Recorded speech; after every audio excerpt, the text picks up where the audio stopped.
Halo, selamat pagi pemirsa iNews Pagi kembali hadir melengkapi informasi Anda pada pagi hari ini. Iya, selain 3 berita utama tadi, sejumlah informasi menarik lainnya juga telah kami siapkan untuk Anda bersama saya, Cika Multazam. Dan saya Yasmin Natania. Pemirsa, inilah iNews Pagi selengkapnya.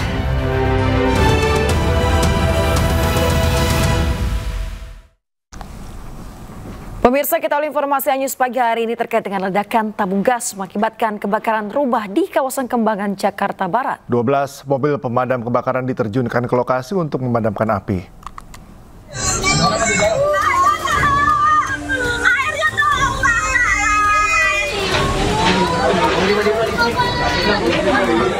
Sebuah rumah di Jalan Taman Palem Raya, Meruya Selatan, Kembangan, Jakarta Barat, ludes terbakar.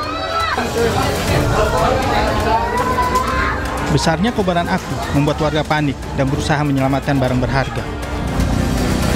Petugas pemadam bersama 12 mobil pemadam dikerahkan ke lokasi untuk padamkan api.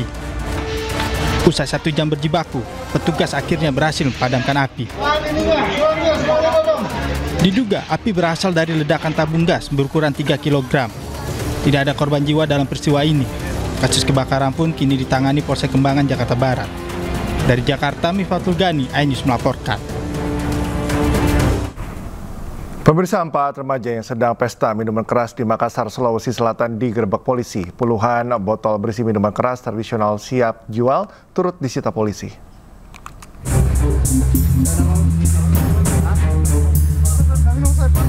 Empat remaja yang sedang asik menenggak minuman keras ini tidak berdaya saat didatangi aparat Resmo Polsek Panakukang di Jalan Pampang, Kota Makassar, Sulawesi Selatan.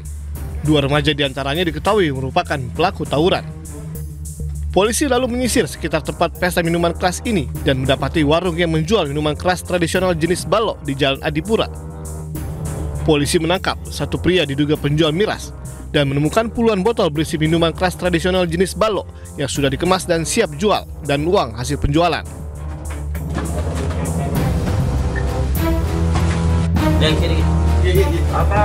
Indikasi bahwa keempat anak tersebut setelah melakukan pesta miras itu kemudian mabuk, mereka melakukan penyerangan, penyerangan di tetangga, salah satu tetangga mereka di tetangga RT-nya. Kemudian pada saat kami mengamankannya, kemudian kami lakukan pendalaman terkait masalah miras yang mereka konsumsi. Untuk pemeriksaan lebih lanjut, keempat remaja dan penjual miras ini digelandang ke Mapolsek Panakukang beserta barang bukti 70 botol minuman keras tradisional jenis balok. Dari Makassar, Sulawesi Selatan, Muhammad Turbone, iNews melaporkan. Pemirsa, seorang wanita ditangkap polisi di Kota Palu, Sulawesi Tengah setelah melakukan aksi penipuan di sebuah toko makanan siap saji di Kecamatan Mandai, Kabupaten Maros, Sulawesi Selatan. Modus pelaku mengaku mengenal pemilik usaha dan meminta uang tunai senilai belasan juta rupiah kepada karyawan kasir. Bosmu, kalau nggak ada. Ke mana? Tadi di jalan. Inilah rekaman CCTV aksi penipuan dengan mengaku mengenal pemilik usaha, lalu meminta sejumlah uang kepada karyawan kasir di sebuah toko makanan siap saji di Kecamatan Mandai, Kabupaten Maros, Sulawesi Selatan. Pelaku diketahui adalah seorang wanita datang seorang diri dengan santainya masuk ke toko makanan siap saji yang saat itu dijaga oleh 2 wanita karyawan toko. Pelaku kemudian mengaku telah membuat janji dengan pemilik toko makanan untuk bertemu. Namun karena pemilik toko tidak ada di tempat, pelaku kemudian berpura-pura menelpon pemilik usaha di hadapan karyawan tersebut dan meyakinkan karyawan untuk mengambil uang nota pembelian yang berada di laci kasir. Akibat aksi penipuan ini, pemilik toko rugi hingga Rp12.500.000. Jadi pelaku ini sudah sering melakukan aksinya. Jadi informasi bahwa pelaku baru sebulan keluar dari lembaga pemasyarakatan, kemudian melakukan aksinya lagi kembali di Kabupaten Maros. Jadi sasarannya itu adalah toko-toko yang UMKM seperti laundry, kemudian toko-toko yang menjual barang campuran, kemudian toko-toko penjual handphone, toko-toko penjual kartu handphone, semua dia sasar.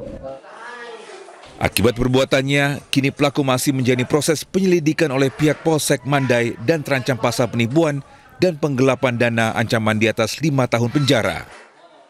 Dari Kabupaten Maros, Sulawesi Selatan, Wahyu Ruslan, iNews melaporkan. Dalam kondisi masih memiliki ari-ari, bayi berjenis kelamin perempuan ditemukan warga tergeletak di teras rumah warga. Bayi yang dibuang orang tidak bertanggung jawab tersebut langsung diserahkan kepada pihak kepolisian.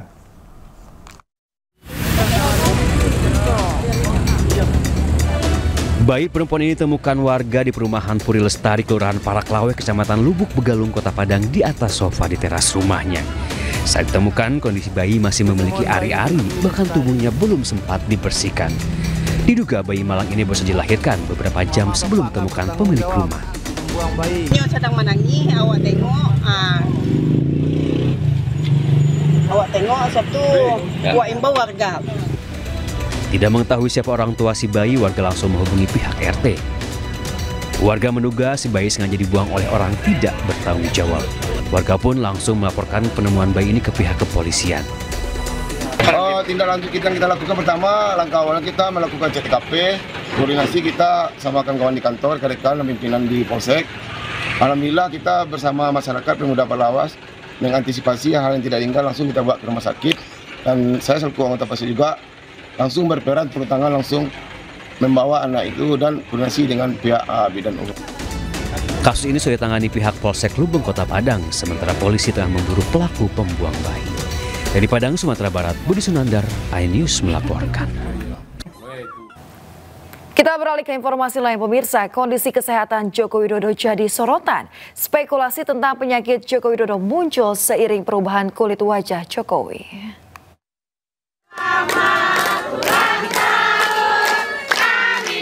Kesehatan Presiden ke-7 Joko Widodo mendapat sorotan.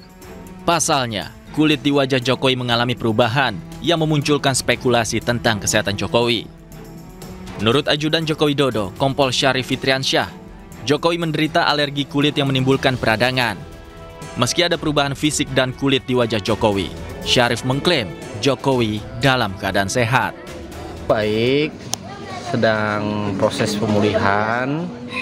Dan kalau memang secara visual kita bisa lihat ya, kulit Bapak memang agak berubah. Tapi secara fisik memang secara fisik oke, beliau nggak ada masalah. Beliau sangat-sangat sehat walafiat. Tidak ada penyakit lain selain alergi loh. Gimana? Tidak ada penyakit selain alergi loh. Nggak ada. Memang secara medis disampaikan dokter ke kami juga, alerginya beliau itu menyebabkan adanya peradangan. Tapi saat ini proses pemulihannya mulai membaik, sangat membaik.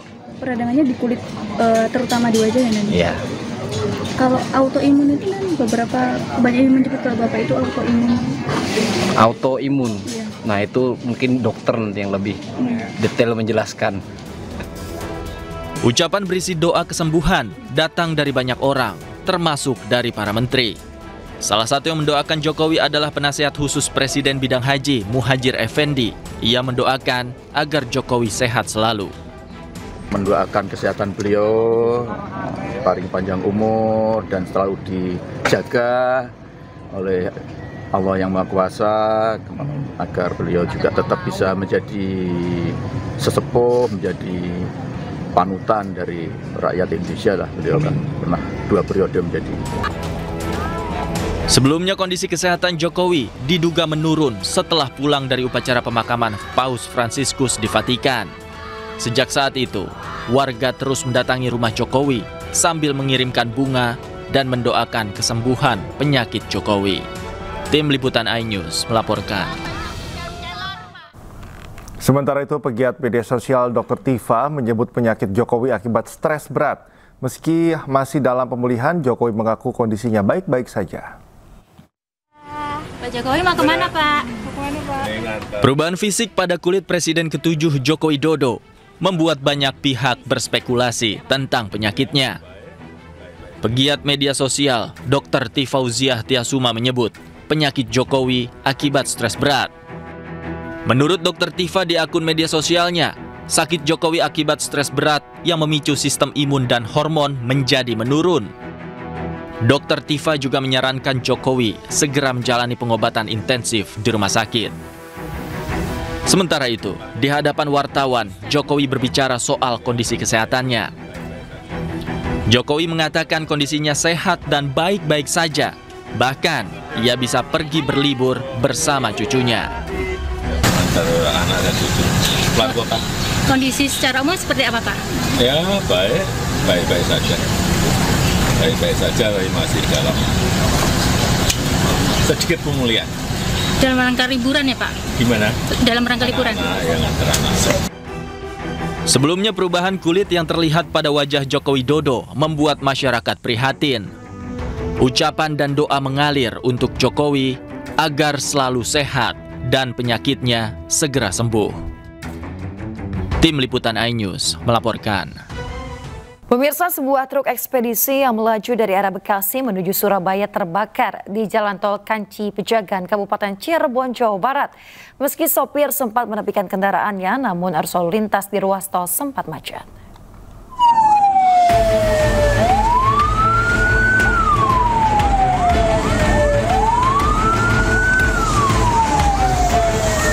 Api terus menyala dan menghanguskan truk ekspedisi di kilometer 221/400 ruas tol Kanci Pejagan, Kabupaten Cirebon, Jawa Barat. Meski di bawah guyuran hujan, namun api tetap menyala dan membuat arus lalu lintas macet.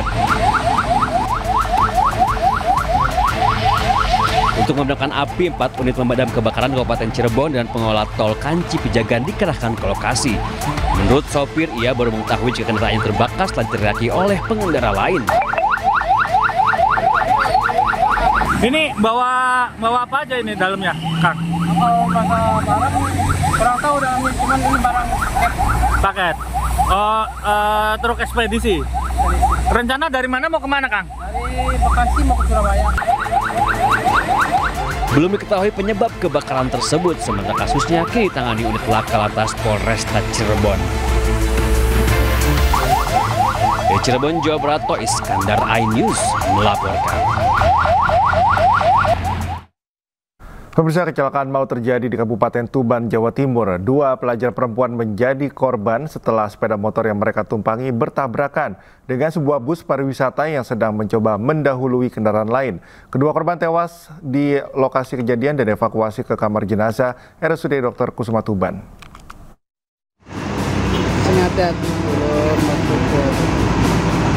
Kecelakaan maut terjadi di Jalan Raya Pantura Tuban, Surabaya, tepatnya di Desa Penidon, Kecamatan Pelumpang, Kabupaten Tuban, Jawa Timur.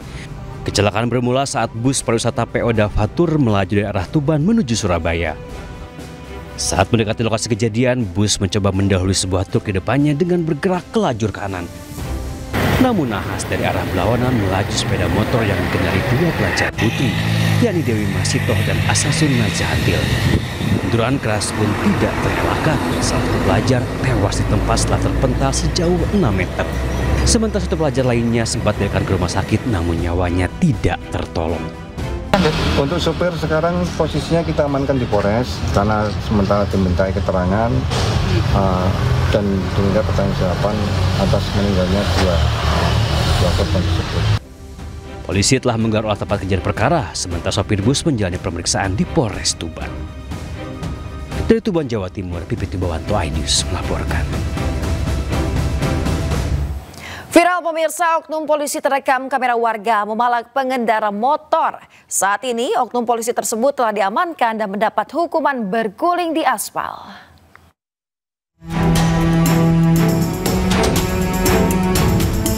Inilah salah satu hukuman yang harus dijalani seorang oknum Polantas Polrestabes Medan, yakni Aibtu Rudi Hartono, dan langsung ditindak tegas. Sebelumnya pelaku diserahkan ke bidang propam dan menjalani hukuman berguling-guling di aspal panas. Hukuman ini diberikan ke pelaku lantaran pelaku melakukan pungli. Aksinya pun terekam jelas dari video yang viral di media sosial dan menyesali perbuatannya dengan meminta maaf. Warga Kota Medan, manakala tadinya saya banyak kesilapan dan kekurangan saya dalam bertugas, saya yakin ini adalah ujian bagi saya karena kita manusia biasa adalah petunjuk dari Tuhan Yang Kuasa untuk saya bisa menyadarkan diri di mana yang lebih baik untuk diri saya dalam saya berdinas. Menyesali perbuatan nggak, Pak? Besar-besarnya. Menyesali perbuatan nggak? Dan saya menyesali perbuatan saya, dan saya tidak akan berjanji mengulangi kembali perbuatan saya yang mencoreng institusi Polri. Demikianlah kata-kata dari saya selaku insan Polri yang tidak luput dari kekurangan dan kesilapan. Saya mohon maaf pada seluruh Kota Medan yang selama ini saya mungkin ada kesilapan. Saya mohon maaf yang sebesarnya. Atas perbuatannya, kini Aibtu Rudi Hartono telah ditempatkan di tempat khusus di Propam Polrestabes Medan untuk dilakukan pemeriksaan dan penegakan hukum lebih lanjut. Aibtu Rudi Hartono pun dikenakan pasal tentang Undang-Undang Kode Etik Profesi Polri. Dari Medan, Sumatera Utara, Adi Palapa Harahap, iNews melaporkan. Seorang pekerja bangunan tewas terjatuh saat mengecat atap plafon lantai 2 sekolah dasar di Palembang, Sumatera Selatan.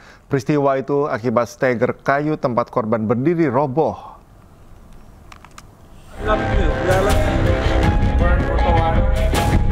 Seorang pria di Palembang, Sumatera Selatan tewas dengan kondisi mengenaskan di halaman sekolah dasar akibat terjatuh dari tangga kayu tempat korban berpijak saat mengecat atap plafon di lantai 2.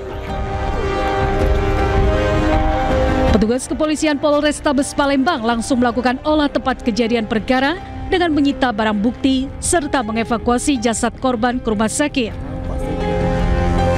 Sementara tidak, ini bagian daripada suatu kecelakaan, memang kecelakaan kerja, tapi skalanya juga skala yang tidak begitu besar. Ya, tentunya ini menjadikan perhatian daripada pihak penyedia jasa untuk ikut peduli dengan keluarga korban, dengan demikian bisa menjadikan satu ini kan tidak sebuah peristiwa pidana. Oleh karena itu tetap kita berharap pihak-pihak yang bertanggung jawab bisa memberikan yang terbaik untuk keluarga. Peristiwa ini merupakan murni kecelakaan kerja dan dihimbau kepada para pihak pekerja memperhatikan keselamatan, keamanan, dan kesehatan agar tak terjadi hal serupa. Dari Palembang, Sumatera Selatan, Guntur, iNews melaporkan. Pemirsa, kecewa disanksi SP3 oleh perusahaan, seorang karyawan di industri nikel Halmahera Tengah, Maluku Utara nekat menusuk manajernya dengan pisau. 2 orang terluka sementara pelaku diamankan polisi.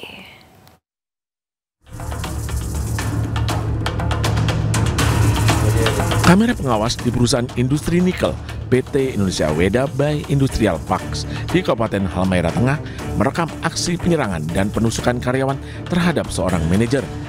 Awalnya, salah satu karyawan datang menghampiri salah seorang manajer, kemudian berbincang, dan tak lama langsung menyerang korban dengan pisau. Sejumlah rekan korban yang kaget berusaha menghentikan pelaku, namun pelaku yang beringas kembali menyerang korban, tenaga kerja asing asal Cina, Wen Qiang. Usai menyerang, pelaku melarikan diri meninggalkan ruangan. Diduga aksi nekat pelaku lantaran kecewa diberi sanksi SP3 oleh manajernya.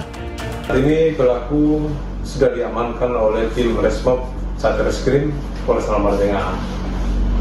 Berdasarkan keterangan awal, pelaku melakukan penikaman karena tidak menerima surat SP3 yang diberikan oleh korban, sehingga pelaku melakukan penikaman. Sementara itu, belum ada pernyataan resmi dari perusahaan terkait insiden itu dan kondisi kedua korban. Dari Maluku Utara, Halmahera, Ismail Sangaji, iNews melaporkan. Pelaku pencabulan terhadap 2 orang anak di bawah umur di Kabupaten Bekasi, Jawa Barat babak belur dihakimi warga. Warga emosi lantaran pelaku berusaha melarikan diri dengan cara memanjat genteng.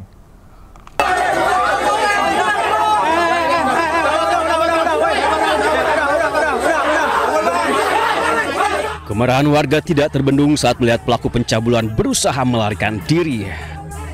Pelaku bahkan nekat memanjat atap rumah untuk menghindari amukan warga. Banyak warga yang mengepung membuat pelaku yang berprofesi sebagai badut jalan ini tidak bisa berkutik. Usai dihakimi, pelaku akhirnya diserahkan ke Mapolsek Cikarang. Kasus terungkap setelah korban bercerita kepada keluarganya. Modusnya pelaku mengiming-imingi korban dengan uang. Dari hasil pemeriksaan terungkap jika ternyata korban lebih dari satu orang. Ternyata korban tidak ada satu orang, korban ada 2 orang. Hasil pemeriksaan sementara terhadap 2 orang korban dengan inisial RF dan DA. Pemeriksaan sementara di kedua anggota korban mengalami kekerasan seksual. Atas perbuatannya, pelaku dijerat pasal perlindungan anak tentang kekerasan terhadap anak dan ancaman 15 tahun penjara. Dari Bekasi, Jawa Barat, Didit Junaidi, iNews melaporkan. Satuan Reserse Narkoba Polres Sumbawa Polda NTB menggerebek kamar kos terduga pelaku pengedar narkoba antar provinsi. Polisi mengamankan pelaku dan barang bukti sabu yang dibawa dari Pekanbaru dengan cara disimpan di dalam organ vital.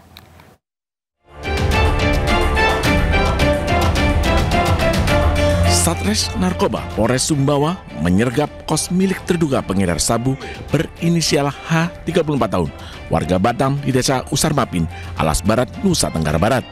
Saat digerebek, H baru saja mengeluarkan barang bukti 198 gram narkoba jenis sabu yang disimpan di organ vital saat dibawa dari Pekanbaru Riau ke Sumbawa melalui bandara. Polisi menemukan 2 paket sabu yang berusaha disembunyikan di bawah kolong tempat tidur dan menggelandang H beserta barang bukti ke Mapolres Sumbawa guna penyidikan lebih lanjut. Kita mendapat laporan dari masyarakat bahwa ada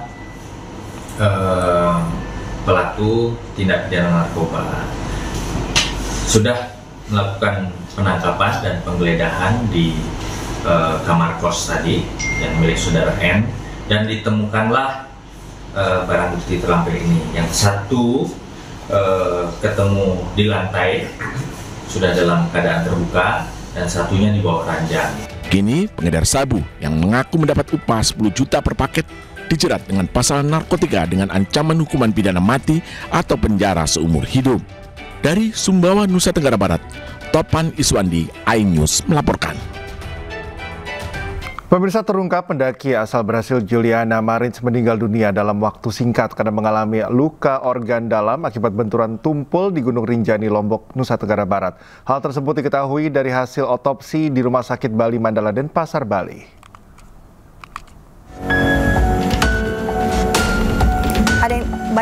Hasil otopsi pendaki asal Brasil Juliana Marins yang meninggal dunia setelah terjatuh ke jurang di kawasan Gunung Rinjani, Lombok Timur, Nusa Tenggara Barat terungkap.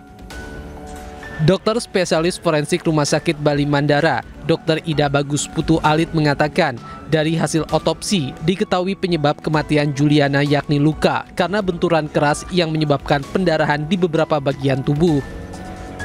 Di hasilnya kita memang menemukan adanya luka-luka pada seluruh tubuh daripada korban, terutama yang ada adalah luka lecet geser yang menandakan bahwa korban itu memang tergeser dengan benda-benda tubuh.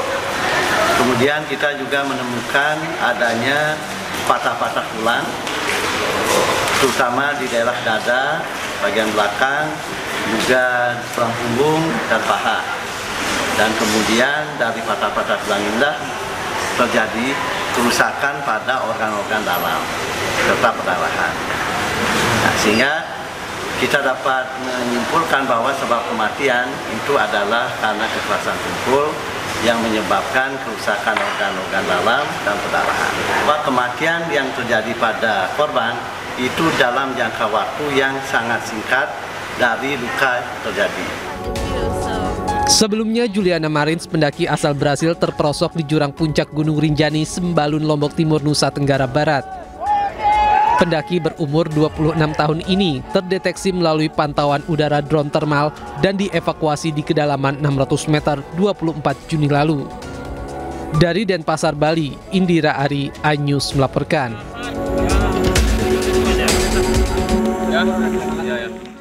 Pemirsa, membeludaknya volume pengunjung Pekan Raya Jakarta membuat ruas Jalan Benyamin Sueb, Kemayoran, Jakarta Pusat macet hingga 2 km.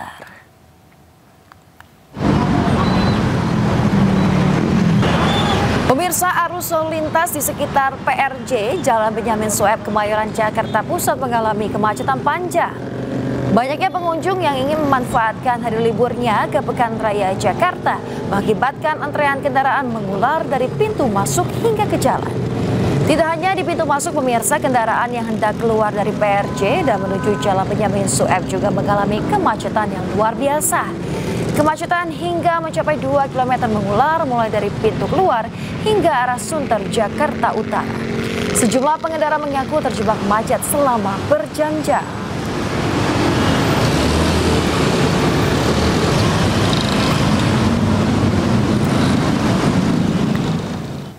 Pemirsa, momen libur panjang dimanfaatkan sebagian warga untuk mudik ke kampung halaman. Sebanyak 38.000 penumpang melakukan perjalanan menggunakan kereta api jarak jauh dari Daup 1 Jakarta pada Jumat 27 Juni.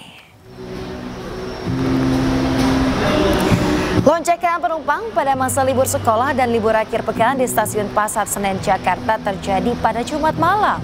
Berdasarkan data KAI Daup 1 Jakarta, jumlah penumpang yang melakukan perjalanan pada hari Jumat mencapai 38.607 orang. Sementara jumlah kereta api jarak jauh yang beroperasi sebanyak 75 perjalanan. Adapun destinasi favorit meliputi Surabaya, Malang, Yogyakarta, Tegal, Semarang, dan Bandung. Libur panjang akhir pekan pada hari ini membuat Stasiun Pasar Senen Jakarta mengalami kepadatan penumpang. Dapat dilihat di belakang saya situasi terkini, kepadatan ataupun juga penumpukan calon penumpang yang akan menggunakan kereta api jarak jauh dari Stasiun Pasar Senen Jakarta. Ini terjadi pada hari ini di mana mereka akan melakukan perjalanan ke sejumlah destinasi. Nah, memang selain dari momen libur panjang akhir pekan, bertepatan juga dengan masa libur sekolah, sehingga ini menjadi momentum bagi masyarakat Jakarta dan juga sekitarnya untuk melakukan perjalanan dalam rangka berlibur. Nah, antusias masyarakat yang melakukan perjalanan menggunakan kereta api jarak jauh ini juga diperkuat dari data KAI Daup 1 Jakarta yang menyebutkan bahwa untuk hari ini saja ada lebih dari 38.000 penumpang yang melakukan perjalanan dari Stasiun Pasar Senen Jakarta ini dan juga dari Stasiun Gambir tentunya. Karena memang kalau dari KAI Daup 1 Jakarta ini ada 2 stasiun yang digunakan masyarakat biasanya untuk melakukan perjalanan ke sejumlah destinasi. Nah, kalau untuk operasi kereta api jarak jauh juga untuk hari ini total ada 75 perjalanan kereta api jarak jauh. Ini terbagi dari Stasiun Senen ini ada sebanyak 34 KA perjalanan, kemudian juga 41 dari Gambir. Nah, ini juga sudah termasuk 7 perjalanan KA tambahan yang memang dioperasikan untuk mengantisipasi lonjakan penumpang pada periode libur sekolah yang berlangsung hingga 13 Juli mendatang. Dari Jakarta, Hadisti Arifa, Dimas Winardi, dan Aulia Syah, iNews melaporkan. Viral, pemirsa, Polri mendemonstrasikan sejumlah robot canggih dalam persiapan HUT ke-79 Bayangkara di Monas, Jakarta. Robot-robot canggih itu merupakan simbol kesiapan Polri menghadapi transformasi dan adaptif terhadap perkembangan teknologi.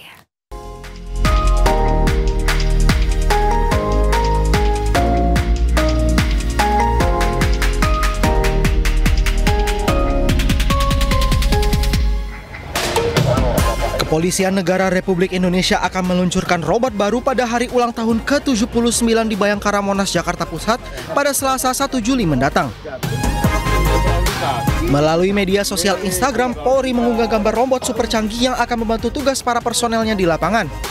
Unggahan itu pun menjadi viral karena mengundang perhatian dari warganet yang penasaran. Menurut Kepala Biro Penerangan Masyarakat Divisi Humas Polri Brigjen Pol Trunoyudo Wisnu Andiko, robot-robot canggih itu merupakan simbol kesiapan Polri menghadapi transformasi dan adaptif terhadap perkembangan teknologi dalam rangka meningkatkan perlindungan dan pelayanan kepada masyarakat.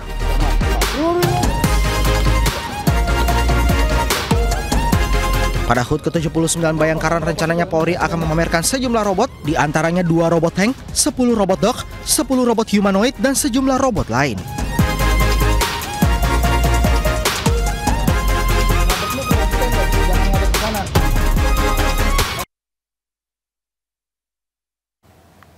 Pemirsa, jelang Hari Bayangkara tanggal 1 Juli, RS Bayangkara di seluruh Indonesia terus meningkatkan layanan kesehatan masyarakat.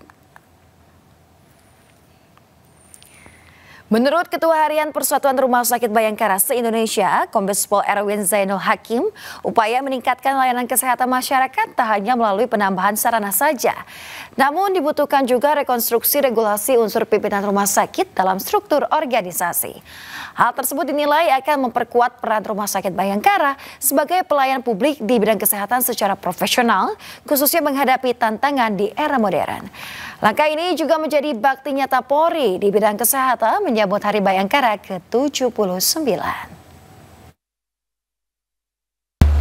Rekonstruksi regulasi unsur pimpinan ini, maka pengelolaan rumah sakit akan jauh lebih profesional, bisa menghadapi tantangan ke depan, tantangan pembiayaan, tantangan layanan, tantangan perbaikan, sehingga pelayanan bagi masyarakat akan sangat maksimal, bisa mengcover semua pelayanan.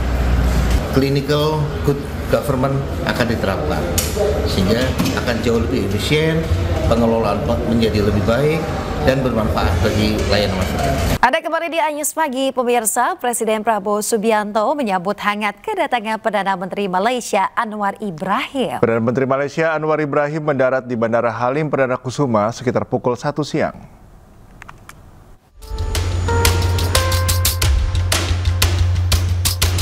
Perdana Menteri Malaysia Anwar Ibrahim tiba di Bandara Halim Perdana Kusuma untuk melakukan kunjungan kenegaraan Jumat siang.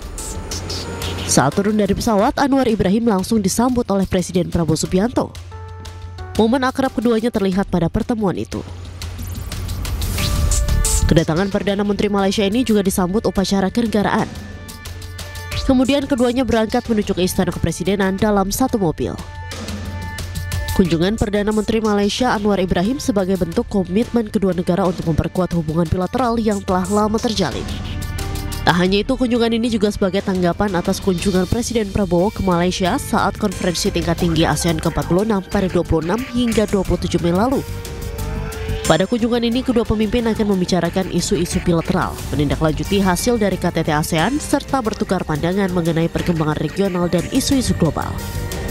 Kunjungan ini juga merupakan bagian dari persiapan konsultasi tahunan ke-13 antara Malaysia dan Indonesia yang dijadwalkan akan berlangsung akhir tahun ini. Dari Jakarta, Tim Liputan iNews melaporkan. Presiden Prabowo Subianto dan Perdana Menteri Malaysia Anwar Ibrahim membahas secara intens masalah bilateral kedua negara, juga masalah regional ASEAN dan masalah global. Kita membahas secara intens masalah-masalah bilateral kedua negara, juga masalah regional ASEAN, dan juga masalah global. Kita tukar pandangan dan ternyata dalam banyak hal, hampir semua hal, pandangan Indonesia dan Malaysia sama. Kita punya pandangan yang sama menghadapi masalah-masalah tersebut. Di bidang bilateral, kita sepakat untuk mempercepat kerjasama di semua bidang, terutama bidang-bidang penting ekonomi, perdagangan, ilmu pengetahuan, pendidikan, kebudayaan. Kita ada masing-masing tanggung jawab untuk mengangkat martabat negara kita, ekonominya, investasi, perdagangan, dan berbagai bidang yang disentuh dan disinggung oleh Pak Presiden sebentar tadi, kebudayaan, pendidikan, research atau penyidikan, dan semua bidang. Jadi itu arahan kita, instruksi masing-masing kepada rakan-rakan menteri dan officials adalah untuk menjadikan hubungan ini agak signifikan dan special. Hubungan ini boleh mendekatkan dan menyelesaikan semua isu-isu yang berbangkit, termasuk isu maritim, isu sempadan. Dan kalau nampaknya masih buntu sedikit perundingan dari segi hukum dan peraturan dan undang, maka tidak ada halangan untuk kita segerakan kerjasama ekonomi. Pemirsa, Presiden Prabowo Subianto memberikan hadiah bagi Justice Kolaborator. Nantinya saksi pelaku tindak pidana yang bersedia bekerja sama dengan penegak hukum ini bisa bebas bersyarat. Indonesia. memasuki ruang acara. Presiden Prabowo Subianto mengeluarkan peraturan pemerintah nomor 24 tahun 2025. PP ini mengatur pemberian penghargaan bagi saksi pelaku. Tujuannya untuk memberi kepastian hukum dan hak para justice collaborator. PP ini diteken Prabowo pada 8 Mei 2025. Hadiah yang diberikan Presiden Prabowo diantaranya adalah keringanan penjatuhan pidana, pembebasan bersyarat, remisi tambahan hingga hak narapidana lain sesuai dengan ketentuan peraturan perundang-undangan bagi saksi pelaku yang berstatus narapidana. Meski demikian, untuk menjadi seorang justice collaborator ada beberapa syarat yang harus dipenuhi. Tentu KPK akan mempertimbangkan secara substantif dan administratifnya, dan tentu juga KPK akan melihat ya dalam aspek substantif tersebut apakah yang bersangkutan juga menyampaikan informasi-informasi penting untuk mengungkap perkara ini yang jauh lebih besar dan juga melibatkan pelaku-pelaku utama. Selain syarat substantif dan administratif tersebut, bagi pemohon GC juga harus mengembalikan aset-aset yang diduga berasal dari tindak pidana tersebut. Sebelumnya, salah satu kasus yang melibatkan justice collaborator paling menghebohkan adalah pembunuhan Brigadir Yosua pada Juli 2022. Setelah sempat mencabut beberapa keterangan dalam berita acara, Baradae alias Richard Eliezer akhirnya bersedia menjadi justice collaborator. Dari kesaksiannya terungkap Sambo adalah orang yang membunuh Brigadir Yosua. Verdi Sambo divonis mati, namun di tingkat kasasi menjadi hukuman seumur hidup. Menjatuhkan pidana terhadap terdakwa Richard Eliezer Budiang Lumiu dengan pidana penjara selama 1 tahun dan 6 bulan. Menetapkan penangkapan dan lamanya masa penahanan yang telah dijalani terdakwa dikurangkan sepeluruhnya dari pidana yang dijatuhkan. Sementara itu, Richard Eliezer divonis 1 tahun 6 bulan. Namun kini Baradae tak lagi mendekam di penjara setelah menjalani cuti bersyarat sejak 4 Agustus 2023 sampai 31 Januari 2024. Tim Liputan iNews melaporkan. KPK menangkap 6 orang dalam operasi tangkap tangan atau OTT di Mandailing, Natal, Sumatera Utara pada Kamis malam. OTT ini terkait dengan dugaan korupsi proyek pembangunan jalan di Dinas Pekerjaan Umum dan Tata Ruang PUPR dan preservasi jalan di Satuan Kerja Pelaksana Nasional Wilayah 1 Sumatera Utara. Juru bicara KPK Budi Prasetyo mengatakan 6 orang tersebut telah dibawa ke Gedung Merah Putih KPK. KPK akan menjelaskan siapa saja pihak yang terlibat dan bagaimana konstruksi perkaranya pada kesempatan berikutnya. KPK memiliki waktu 1 kali 24 jam untuk menentukan status dari pihak-pihak yang telah ditangkap. Selain itu, KPK juga melakukan penyegelan di kantor perusahaan konstruksi PT Dalihan Notolu Group di Kota Padang Sidempuan, Sumatera Utara. Namun belum ada pernyataan resmi dari KPK apakah penyegelan kantor tersebut berkaitan dengan OTT yang dilakukan di Mandailing, Natal. Operasi tangkap tangan ini adalah operasi senyap kedua KPK pada tahun 2025. Terkait penangkapan ini, Bang. Benar bahwa pada Kamis malam 26 Juni, KPK telah melakukan kegiatan tangkap tangan di wilayah Mandailing, Natal, Sumatera Utara. Bahwa kegiatan tangkap tangan tersebut terkait dengan dugaan tindak pidana korupsi pada proyek pembangunan jalan di Dinas PUPR dan juga reservasi jalan di PJN Wilayah 1 Sumatera Utara. Bahwa pada kegiatan tangkap tangan tersebut KPK telah mengamankan sejumlah 6 orang dan malam ini langsung dibawa ke Gedung Merah Putih KPK Jakarta untuk dilakukan pemeriksaan lebih lanjut.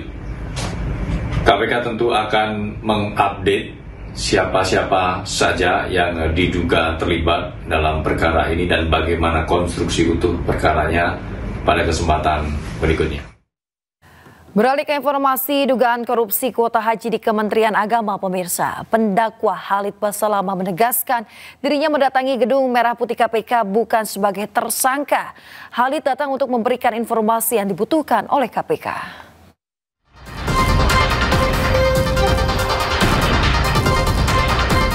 Khalid Basalamah buka suara terkait pemanggilannya ke Komisi Pemberantasan Korupsi beberapa waktu lalu. Menurut Khalid, ia datang karena pemanggilan KPK merupakan kewajibannya sebagai warga negara. KPK membutuhkan keterangannya terkait informasi haji. Pada saat teman-teman KPK meminta saya untuk datang, saya datang sebagai bentuk ketaatan kepada pemerintah. Dan itu adalah kewajiban untuk saya datang gitu ya. Tapi yang perlu digarisbawahi, saya datang bukan sebagai tersangka, teman-teman sekalian. Ya. Kalau tersangka bukan begitu modelnya. Antum sudah tahu pakai baju apa di KPK kan? Saya diundang untuk datang dan saya warga Indonesia yang patuh. Apalagi konsep kita patuh pada pemerintah, kita datang, gitu kan? Apa yang mereka butuhkan informasi kami sampaikan. Sebatas itu. Jadi tidak ada hubungannya antara saya dengan korupsi itu ya. Jauh sekali. Saya bukan Menteri Agama, saya bukan ex-Menteri Agama, saya bukan staf di Kementerian Agama yang mengurus semua ini. Saya tidak ada hubungannya. Saya salah satu praktisi di lapangan yang kebetulan Allah amanahkan travel juga melaksanakan ibadah. Sebelumnya, juru bicara Komisi Pemberantasan Korupsi Budi Prasetyo mengatakan keterangan yang disampaikan Khalid Basalamah sangat membantu proses penyelidikan kasus dugaan korupsi, pengelolaan dan kuota haji di Kementerian Agama.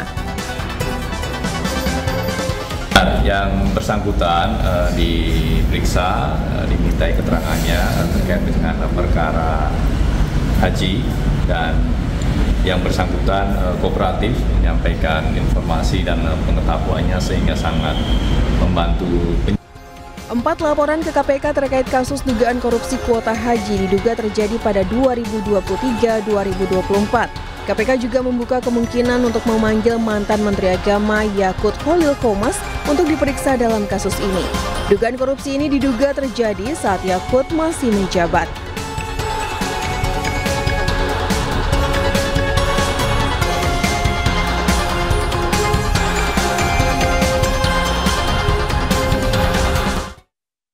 Pemirsa, Wakil Ketua DPR RI Sufmi Dasko Ahmad menegaskan DPR telah menerima daftar inventaris masalah atau DIM dari pemerintah terkait RUU KUHAP. Setelah menerima daftar inventaris masalah atau DIM dari pemerintah, DPR memastikan pembahasan revisi Kitab Undang-Undang Hukum Acara Pidana atau RUU KUHAP akan dimulai dalam masa sidang ini. Wakil Ketua DPR Sufmi Dasko Ahmad menyebut partisipasi publik dalam penyusunan RUU ini sudah cukup terwakili baik saat penyusunan DIM oleh pemerintah maupun dalam pembahasan awal di DPR. Pembahasan selanjutnya akan menjadi tugas Komisi 3 DPR mulai pekan depan.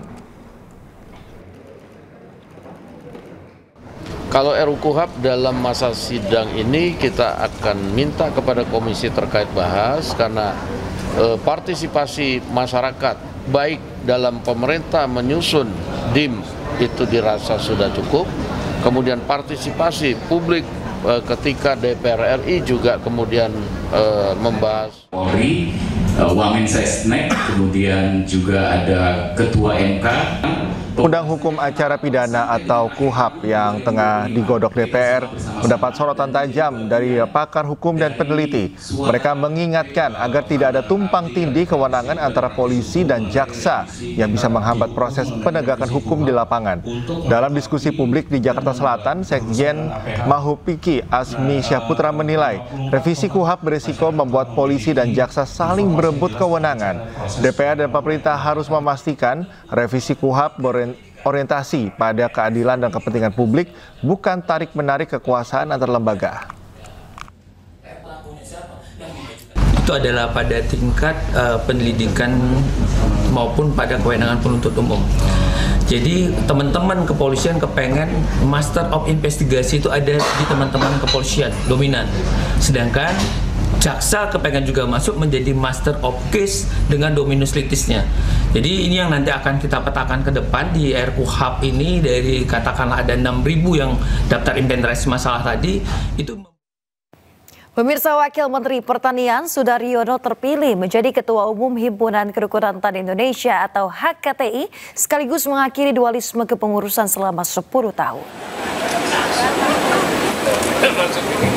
Pemirsa, Wamentan Sudaryono terpilih menjadi Ketua Umum periode 2025 hingga 2030 dalam Musyawarah Nasional ke-10 HKTI di Jakarta. Dualisme kepengurusan yang selama ini melibatkan kubu Muldoko dan Fadlizon resmi berakhir. Mentan Andi Amran Sulaiman meminta Sudaryono menjaga soliditas dan juga merangkul semua kubu. HKTI diharapkan lebih solid dan aktif mendukung program pemerintah, termasuk transformasi pertanian dan swasembada pangan. Sementara itu pemirsa, Ketua Badan Pertimbangan HKTI Usman Sabta meyakini penyatuan organisasi akan berjalan hingga ke tingkat akar rumput. Kedua belah pihak, maka memang ada kebersamaan, ada persamaan bagaimana memajukan pertanian bangsa Indonesia ini secara seutuhnya, dari mulai generasi muda untuk bertani dan diberikan lapangan kerja sesuai komitmen daripada Menteri Pertanian. Upaya mendukung program ketahanan pangan yang dicanangkan dalam Asta Cita Presiden Prabowo terus dilakukan. Jajaran Imigrasi Kelas 1 khusus Surabaya menggandeng jajaran Polresta Sidoarjo juga menggelar program Semarak Tanam Jagung Bersama. Menggunakan lahan kosong seluas 10 hektar di Desa Bulang Prambon Sidoarjo, program Semarak Tanam Jagung ini dilakukan dengan melibatkan ratusan petani jagung. Agar efisien, Polresta Sidoarjo juga menggunakan drone untuk penyemprotan pupuk dan obat.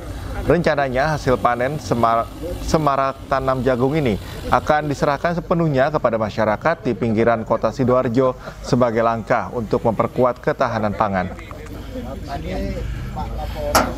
Hari ini kita semarak tanam jagung di Kabupaten Sidoarjo dalam rangka untuk mendukung pemerintah ketahanan pangan, program visi misi Pak Presiden. Kita buktikan dan kita aktualisasikan dalam hari ini kita bersama dengan Polres dan juga Pak Dandim. Hari ini kita melaksanakan tanam jagung seluas 10 hektar dan kita gunakan, kita bersama-sama berkolaborasi dengan. Pemirsa, untuk pertama kalinya dalam sejarah Indonesia, sebuah film mengangkat problematika kehidupan petani. Di film ini terungkap kehidupan para petani yang tak banyak diketahui masyarakat.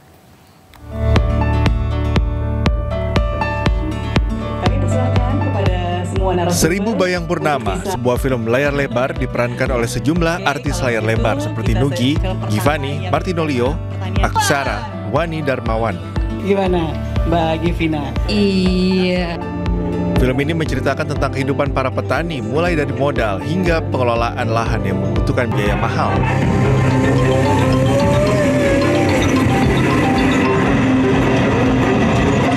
Dalam film ini juga mengungkap jeratan rentenir yang menerapkan bunga tinggi dalam proses peminjaman dana pada petani.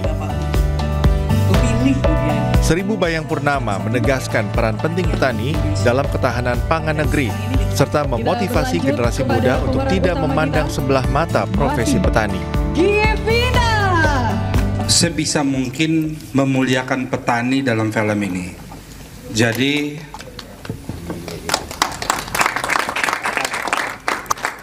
kita selama ini bicara bahwa petani ini adalah pahlawan bangsa. Tetapi selama ini tidak pernah ada yang coba memperhatikan atau melihat pertanian dari sisi yang berbeda yang memberikan harapan. Judul ini saya menerjemahkannya adalah gini, Seribu Bayang Purnama. Ini sebenarnya simbol yang kita inginkan karakter petani kita ke depan. Itu ada di si Purnama, Hari Putro Hari Purnama. Jadi bayang-bayang si Putro itu nanti yang menuntun petani-petani muda kita menjadi petani yang dia menjalankan petani karena pilihan. Dengan adanya film ini diharapkan generasi muda dengan intelektualitas tinggi dapat berkontribusi dalam membangun kedaulatan pangan. Apa sih yang pertama kali? Pemirsa, Real Madrid menenggelamkan Salzburg 3 gol tanpa balas dalam laga terakhir grup G Piala Dunia antar klub. Informasi olahraga akan kami hadirkan usai jeda, tetaplah di iNews Pagi. Vinicius Junior through again. Oh, he plays it back for Valverde. Kita ke informasi lain pemirsa, 18 anggota keluarga termasuk wanita dan anak-anak terjebak banjir bandang yang melanda Sungai Swat, Pakistan. 18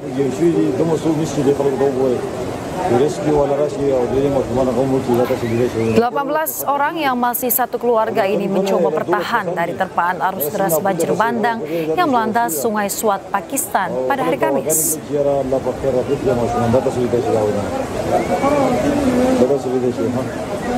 Namun naas pemirsa, beberapa di antaranya terbawa hanyut akibat derasnya arus banjir.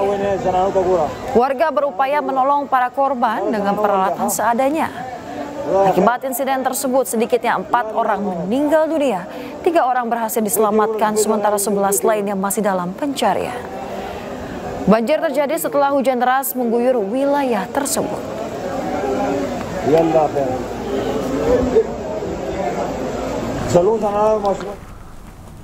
Pasca gencatan senjata dengan Iran, Israel kembali melancarkan serangan udara masif ke kota Nabatiyeh di Lebanon Selatan dan Gaza, Palestina.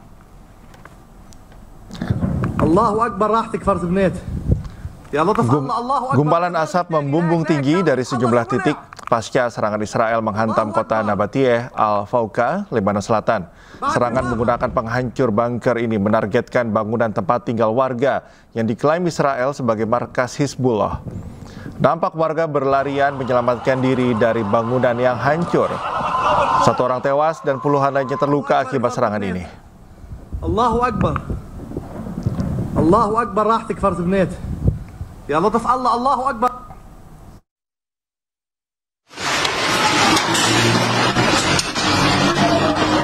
Tak hanya menyerang Lebanon Selatan, Israel juga kembali menyerang Gaza, Palestina. Viral di media sosial seorang bocah laki-laki yang nyaris terkena ledakan dari serangan udara Israel di daerah permukiman warga di Jabalia Barat. Meski terluka, bocah ini selamat setelah terus mengayuh sepedanya melewati kabut asap dan reruntuhan bangunan.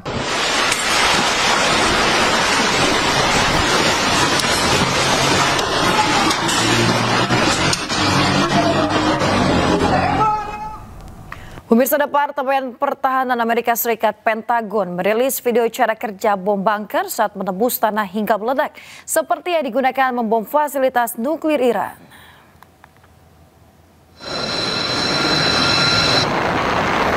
Pemirsa, militer Amerika Serikat menggunakan bom bunker GBU-57 yang dibawa oleh pesawat pembom siluman B-2 untuk menyerang situs nuklir Iran.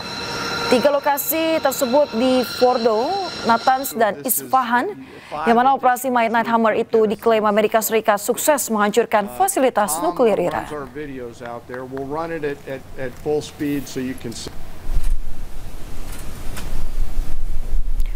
Untuk memperlihatkan keunggulannya, Departemen Pertahanan Amerika Serikat memperlihatkan cara bom bunker bekerja. Selain memiliki daya ledak tinggi dan mampu menembus bunker pertahanan jauh di dalam tanah, bom bunker juga memiliki teknologi berpemandu sehingga berpresisi tinggi dalam menjangkau sasaran.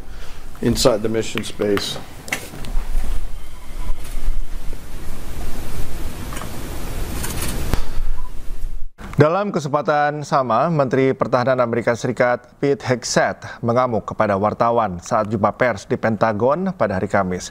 Hegseth menuduh wartawan yang meragukan keberhasilan serangan AS ke situs nuklir Iran menentang Presiden Donald Trump. Understand, those that see, those that do proper assessments recognize that what the United States military did was historic. Because you, and I mean specifically you, the press, specifically you, the press corps, because you cheer against Trump so hard. It's like in your DNA and in your blood to cheer against Trump. Because you want him not to be successful so bad, you have to cheer against the efficacy of these strikes. You have to hope maybe they weren't effective. So let's take half-truths, spun information, leaked information, and then spin it in every way we can to try to cause doubt and manipulate the public mind over whether or not our brave pilots were. Pemirsa, pemimpin Republik Demokratik Korea Kim Jong-un menyaksikan peresmian zona wisata pesisir Wonsan Kalma pada Kamis waktu setempat. Pengembangan kawasan di pantai timur Korea Utara telah lama direncanakan untuk mempromosikan pariwisata Pyongyang.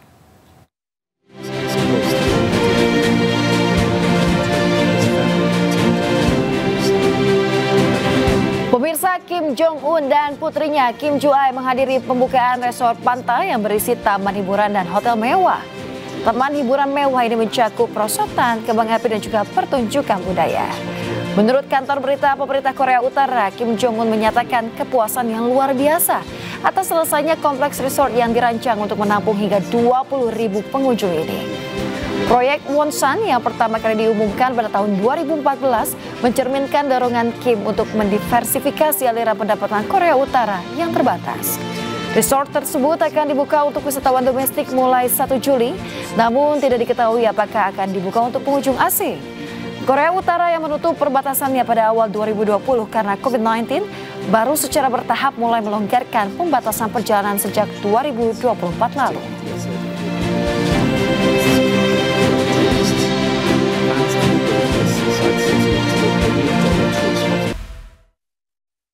Anda kembali di iNews Pagi, pemirsa. Ledakan tabung gas mengakibatkan kebakaran rumah di kawasan Kembangan, Jakarta Barat. 12 mobil pemadam kebakaran diterjunkan ke lokasi untuk memadamkan api.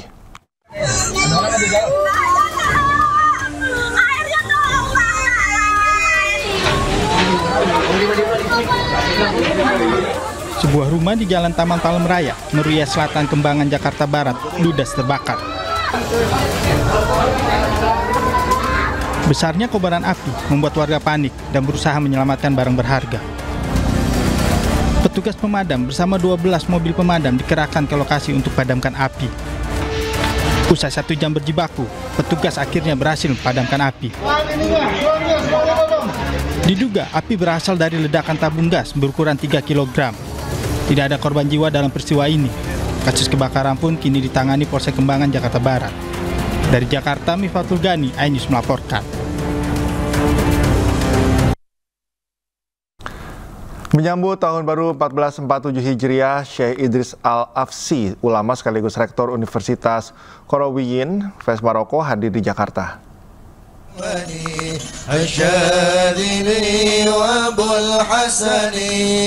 Syekh Profesor Idris Al-Afsi hadir dalam Hadrah Syaziliyah dan Mauzoh dan digelar Hasanah yang digelar di Zawiyah Ar-Raudhah, Jakarta.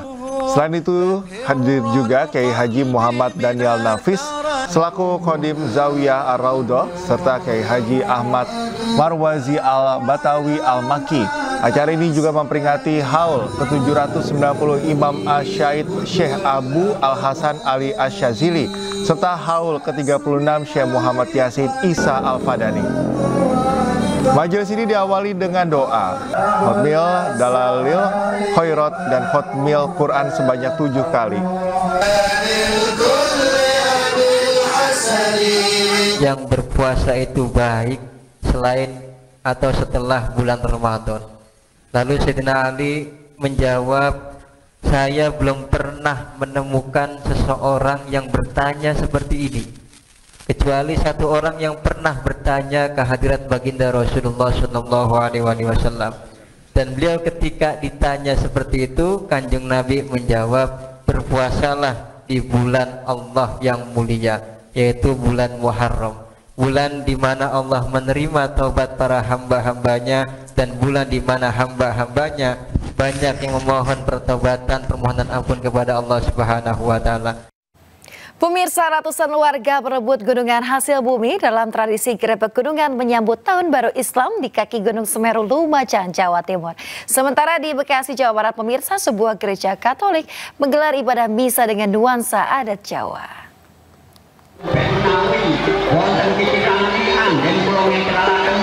Aksi saling lempar hasil bumi ini terjadi saat tradisi Grebek Suro di Desa Sumber Mujur, Kecamatan Candipuro, Lumajang.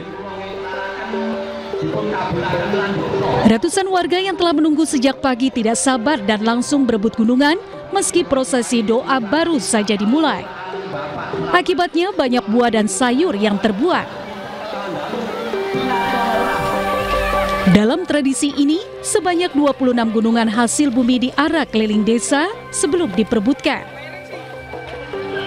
Tradisi Grebek Suro ini digelar dalam rangka menyambut Tahun Baru Islam dan sebagai ungkapan rasa syukur warga terhadap limpahan berkah berupa hasil panen yang melimpah.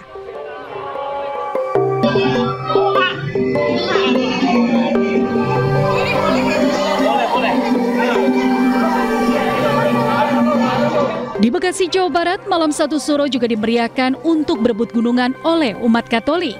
Bedanya, ruatan ini tanpa menggunakan unsur sesajen. Sebelum berebutan gunungan, para umat menggelar misa dengan menggabungkan budaya Jawa dan upacara gereja.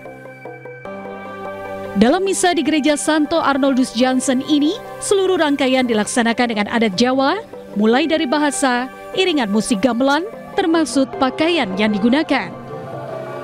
Jadi kalau di dalam Katolik itu kita mengenal inkulturasi, jadi memakai atau menggunakan budaya lokal setempat di dalam liturgi.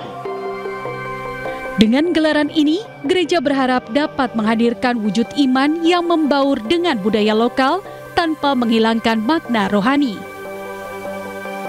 Tim Liputan iNews melaporkan.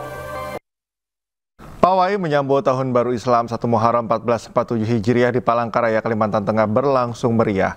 Tidak hanya sebagai ajang syiar Islam, acara ini juga sebagai ajang silaturahmi sekaligus memperebutkan total hadiah Rp170 juta. Selanjutnya dengan rombongan PKA PPA 47 Hijriah, kita ciptakan generasi pencinta Al-Quran. Pemerintah Provinsi Kalimantan Tengah menggelar Pawai Muharram dalam rangka menyambut Tahun Baru Islam 1447 Hijriah Kamis malam. SMK Kesehatan Muhammadiyah Palangkaraya dengan pimpinan rombongan Manggi Karina.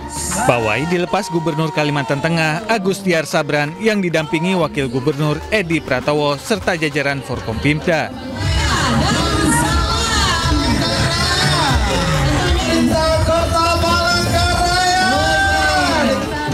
Tidak hanya pejalan kaki, pawai ini juga diramaikan dengan parade mobil yang dihiasi berbagai ornamen Islami.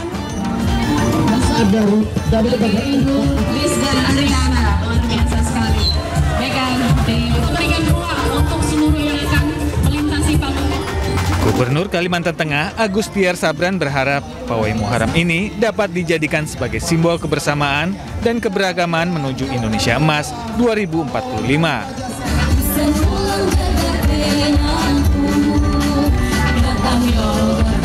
Semoga hari ini lebih baik dari hari kemarin. Nah, itu intinya poinnya ya. Nanti dijabarkan tadi apa yang disampaikan ya. Semoga kita selalu semua dalam berkat dan berkah semua ya. Amin. Amin. Haji Rizky Ramadan Rajuni ST, MT. Acara ini semakin meriah dengan adanya hadiah total Rp170 juta. Tersebar di beberapa para pemenang juga akan mendapatkan trofi bergilir dan trofi tetap dari Gubernur Kalimantan Tengah. Selamat Tahun Baru Hijriah, semoga Kalteng semakin berkah. Dari Palangkaraya, Kalimantan Tengah, Ade Sata, iNews melaporkan. Dan juga pengharapan yang